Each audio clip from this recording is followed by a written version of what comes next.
তার হাতেও ফাঁসির প্রতীক দেওয়া হয়েছিল।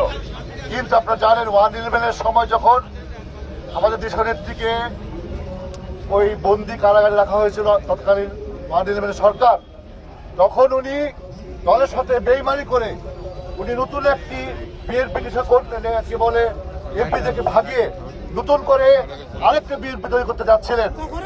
এই লোকটা এত বড় বিশ্বাসঘাতক করার পরেও ম্যাডাম তাকে ক্ষমা করেছিলেন। আমরা মনে করেছিলাম যে তিনি হয়তো সংশোধন হবেন, তিনি সংশোধন হননি। আপনারা জানেন না হয়তোবা তার কারণে তার কিছু খারাপ লোক যাদেরকে নিয়ে চলেন তারা একটা মার্ডারের সঙ্গে জড়িত ছিল প্রায় 7-8 বছর আগে। তখন আমি সহসাংগঠনিক ছিলাম।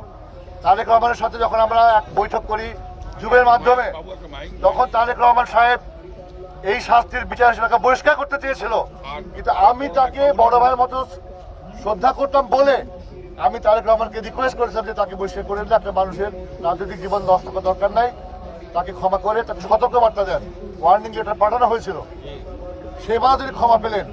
কিন্তু এখনো তাকে দেখা গেল যে কি জাতীয়তাবাদী দল তার তো জীবনে অনেক কিছু পেয়েছে, তাকে তো বিএনপি অনেক সম্মান দিয়েছে, তাকে বাংলাদেশ এই নিয়ামতপুরের মানুষ তাকে অনেক সম্মান দিয়েছে।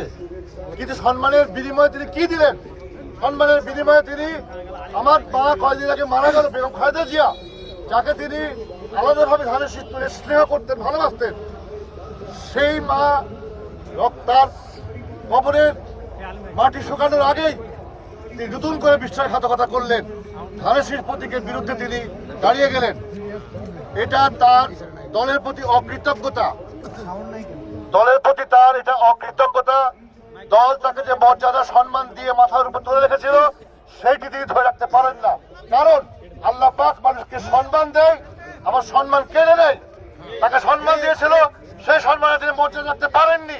এখন আল্লাহ পাক তার এই কুকর্মের জন্য, দলের সাথে বিশ্বাসঘাতকতা করার জন্য, এই অঞ্চলে খেটে খাওয়া পা ফাটা মানুষের সাথে বেইমানি করার জন্য তার সম্মান কেড়ে দিয়েছে।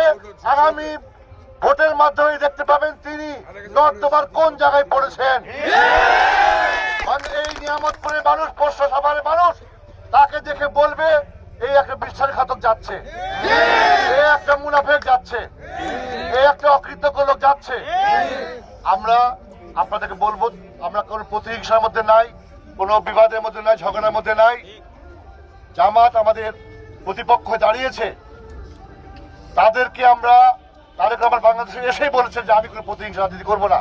আমার মাকে যারা কষ্ট দিয়েছে, আমার মাকে যারা দিনের পর দিন চিকিৎসাবিহীন অবস্থায় মৃত্যুর মুখে ঠেলে দিয়েছে, আমার যিনি কোমরের হাড় ভেঙেছে, আমাকে 17 বছর বাংলাদেশের মানুষ থেকে বিচ্ছিন্ন করেছে, আমার সব ভাই ওকে যারা হত্যা করেছে, তারপরেও তিনি কিন্তু শেখ হাসিনার বিরুদ্ধে কোনো খারাপ কথা বলেননি, কটু কথা বলেননি, প্রতিহিংসার কথা বলেননি। কারণ তিনি বলেছেন যে আমরা এই বাংলাদেশকে করতে চাই, আমরা ঝগড়া বিবাদ প্রতিহিংসা মারামারি ফাটাফাটি করে এই বাংলাদেশকে পিছাতে চাই না। আমাদের মানুষকে বাঁচিয়ে রাখতে হবে। এই নওগাঁর উর্বর ভূমি সোনা ফলে এখানে। আগামী দিন তারেক রহমানকে আমি বলেছি রাজশাহীর যে মাদ্রাসা গ্রাউন্ড, সেখানে নওগাঁর আম, নওগাঁর চাল, এখানকার মাছ, আলু, এখানে সোনা ফলে। এখানে একটি ডিজিটাল ইন্ডাস্ট্রি তৈরি করা হবে। আমরা আম দুবাইয়ে, কাতারে, সৌদি আরবে পাঠালে পারে ওইটা চাই না। কারণ চাই না কেন? আমের ভিতরে পোকা আছে না, ওই যে আপনার ওষুধ দেয় বেশি, এগুলো তো ওরা তো পছন্দ করে না। ওরা তো টাকা দিয়ে, দিনার দিয়ে কিনবে, রিয়াল দিয়ে টাকা কিনবে। তাহলে একটা আম উৎপাদন হয় 24 লক্ষ টন, রপ্তানি মাত্র 3000 টন, বাকিটা হয় না, নষ্ট হয়। সেই জন্য আমরা এমন একটি ইন্ডাস্ট্রি তৈরি করবো ওই নওগাঁ চাপায়ের মাঝামাঝি জায়গায়, যেখানে আমরা কাঁচা আম ঢোকাবো, আমাদের আরেক সাইড দিয়ে আমের ম্যাঙ্গো বার, mango chocolate, mango juice, mango drinks, তারপরে বিভিন্ন রকম আচার, সব রেডিমেড প্রোডাক্ট তৈরি হবে। সেগুলো প্যাকেজিং করে আমরা বিদেশে পাঠাবো। আমের দাম যদি 3 কেজি হয়, 3 রিয়াল হয় 1 কেজি আমের দাম, তাহলে ওই প্রোডাক্টের দাম হবে 30 রিয়াল। 3 গুণ বেশি আমাদের উৎপাদন, আমরা টাকা পাবো। তাহলে এই নওগাঁ অঞ্চলে একটা বিপ্লব ঘটে যাবে। আমরা চাই, আমি সাংগঠনিক বলছি, তারেক রহমানের সাথে উনি প্রতিশ্রুতি দিয়েছেন এই পদ্মাকে কেন্দ্র করে, এই আমকে কেন্দ্র করে, আলুকে কেন্দ্র করে, মাছকে কেন্দ্র করে, সিল্ককে কেন্দ্র করে, তাঁতকে কেন্দ্র করে আমাদের এই অঞ্চলে একটি বিপ্লব ঘটবে। সেই বিপ্লবের মধ্য দিয়ে এই অঞ্চলের প্রতিটা মানুষের ভাগ্যের পরিবর্তন হবে। ফ্যামিলি কার্ড তো শুধু ফ্যামিলি পাবে, ফ্যামিলি কার্ড শুধু ফ্যামিলি পাবে, কৃষকের কার্ড কৃষক পাবে, কিন্তু সকল মানুষ আগামী দিন যুব সমাজ যারা উচ্চ শিক্ষিত ডিগ্রি পাস তাদেরকে শর্ট কোর্সে ট্রেনিং দিয়ে তাদেরকে স্কিল ম্যাচ তৈরি করে বিদেশি ভাষা বলতে আরবি ভাষা, ইংলিশ ভাষা শিখিয়ে বিদেশে পাঠানো হবে, জনশক্তি রপ্তানি করা হবে। বাকি মানুষ এখানে ইন্ডাস্ট্রি তৈরি করবে, ইন্ডাস্ট্রিতে কাজ করবে। আমাদের, আমি তারেক রহমান মামুনকে ভাইয়া করে বলি, ভাইয়া আমাদের তেলের খনি নাই, আমাদের সোনার খনি নাই, আমাদের পেট্রোল নাই, কিন্তু এই মাটি হচ্ছে সোনার মাটি।